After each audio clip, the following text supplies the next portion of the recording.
Dažnai po darbo grįžtame pavargę. Ieškome ramybės, tylos, šviesos, kuri nuramintų. Kaip atsigauti? Kaip atsipalaiduoti? Kaip vėl atrasti vidinę stiprybę? Norisi, kad namai mums padėtų.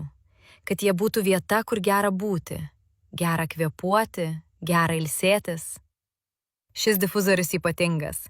Jame susitinka senovė ir moderniausi laikai. Jis primena senovinę žibalinę lempą. Ta šviesą, kuri daugeliui kelia šiltus jausmus. Gal iš vaikystės, gal iš filmų, o gal iš sodo namelio, kur kadaise nebuvo elektros. Tačiau tai modernus, pakraunamas difuzorius drėkintuvas. Jis turi bateriją, todėl nereikia jokio laido. Galite naudoti bet kur – svetainėje, miegamajame, terasoje ar biure. Šviesos intensyvumas lengvai reguliuojamas, nuo labai švelnaus iki ryškesnio apšvietimo. Galite juo pasišviesti skaitydami knygą ar tiesiog kurti nuotaiką. Žalia spalva primena kolonijinę Honkongo prabangą ir sukuria ypatingą magišką atmosferą.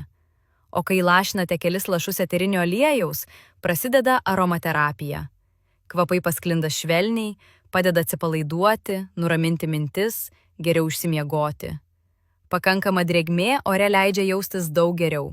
Mes tampame stipresni, ramiau miegame, nes oras tampa gyvesnis. Šviesa ir kvapai kartu tarsi nukelia tūkstančius metų atgal, į svajonių pasaulius, kur viskas lėta, ramu ir tikra.